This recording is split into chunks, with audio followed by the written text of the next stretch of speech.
কাটাখাল নদীর ধারে পৌঁছাগোলা এক অজ্ঞাত দেহ ভেসে ওঠায় হতচকিত স্থানীয় বাসিন্দারা। হাইলাকান্দির ভজন্তিপুরে নদী তীরে চাঞ্চল্য। রবিবার সন্ধ্যায় ভজন্তিপুর দ্বিতীয় খণ্ড গ্রামে নদীর তীরে প্রথমে দেখা যায় কঙ্কালসার মৃতদেহটি। প্রত্যক্ষদর্শীরা জানান দেহটি বহুদিন ধরে জলে থাকার ফলে পচে গলে গিয়েছে, চেনার উপায় নেই। আশপাশের মানুষ ভয় পেয়ে খবর দেন হাইলাকান্দি সদর থানায়। এখনো পর্যন্ত মৃতদেহ উদ্ধার করেনি পুলিশ। ক্ষোভ বাড়ছে এলাকায়। স্থানীয়দের অনুমান সাম্প্রতিক ভয়াবহ বন্যার জেরেই নদীর স্রোতে ভেসে এসে এখানে আটকে থাকতে পারে দেহটি। দেহ ঘিরে নানা জল্পনা, নিখোঁজ কারো হতে পারে এই মরদেহ। এলাকাবাসীর দাবি দ্রুত মরদেহ উদ্ধার করে শনাক্ত করার ব্যবস্থা করুক প্রশাসন। এ নিয়ে পুলিশ প্রশাসনের পক্ষ থেকেও এখনো কোনো আনুষ্ঠানিক প্রতিক্রিয়া পাওয়া যায়নি। আরো একবার জানাচ্ছি দর্শকদের, এই মুহূর্তের একটি গুরুত্বপূর্ণ আপডেট হাইলাকান্দি জেলা থেকে। কাটাখাল নদীর ধারে পৌঁছাগোলা এক অজ্ঞাত দেহ ভেসে ওঠায় হতচকিত হয়ে পড়েছেন স্থানীয় বাসিন্দারা।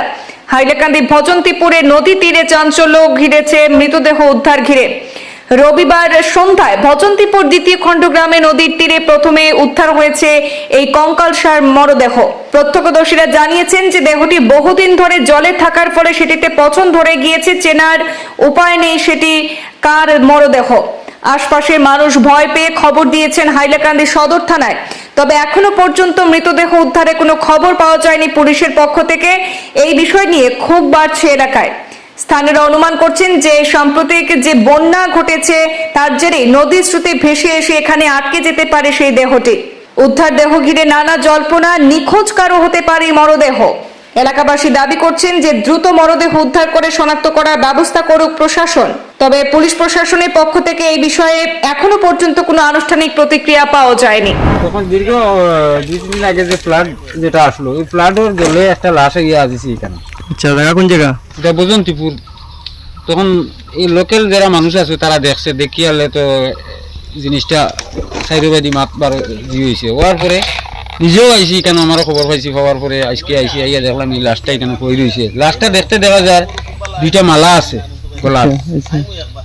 তো বেঠা না বেটিটা কোনো ধরনের চিন পাওয়া গেছে না, কিন্তু লাশটা দেখতে একদম প্রকাশ্য লাশ দেখা যায়। তার গলা তো মালা আছে, এখানে খার কিতাব কোনো কিছু এখনো পাওয়া গেছে না। যার কারণে আজকে আমি মানুষের ভিড় দেখিয়া তখন আমি হাইলাকান্দি ডিএসপি হেডকোয়ার্টার সুরজিৎ স্যারের লোকে আমি ফোনে কথা করছি। কথা করার পরে স্যারে আশ্বাস দিচ্ছেন যে খুব কম সময় করবিচ্ছি এটা উদ্ধার করা হইব, বা যেটা স্থায়ীভাবে যে পদক্ষেপ নেওয়া লাগে তাই নিবা।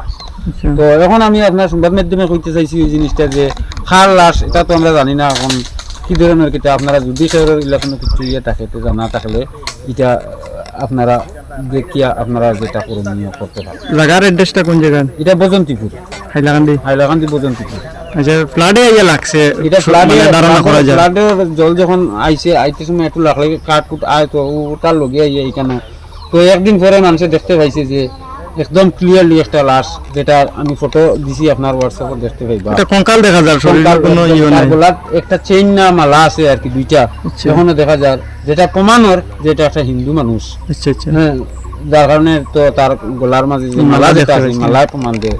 তো আমি আমার ডিএসপি স্যারের লগে কথা করছি। ডিএসপি স্যারে যে আশ্বাস দিচ্ছেন তাই খুব কম সময় বা স্থানীয় থেকে আপনি দাবি জানাইছিলেন ওটা উদ্ধার করতে পারলে? দাবি ওইটাও জানাই। আর এখানে যে ছোট ছোট বাচ্চা কাচ্চা আছে সব, আর যে একটা লাশ পড়ে রয়েছে নিয়া শো মানুষ আর আইয়ার দেখে এটা লইয়া প্রশাসনে দ্রুত যাতে ওটা উদ্ধার করি নেয়, কম সময় করে এটা উদ্ধার করে নিলে খুবই ভালো হইব। কারণ পরিবেশ আর গন্ধ ছড়াইছে, যার কারণে এটা আর বাচ্চা কাচ্চারা দেখিয়া ভয়। ঠিক আছে।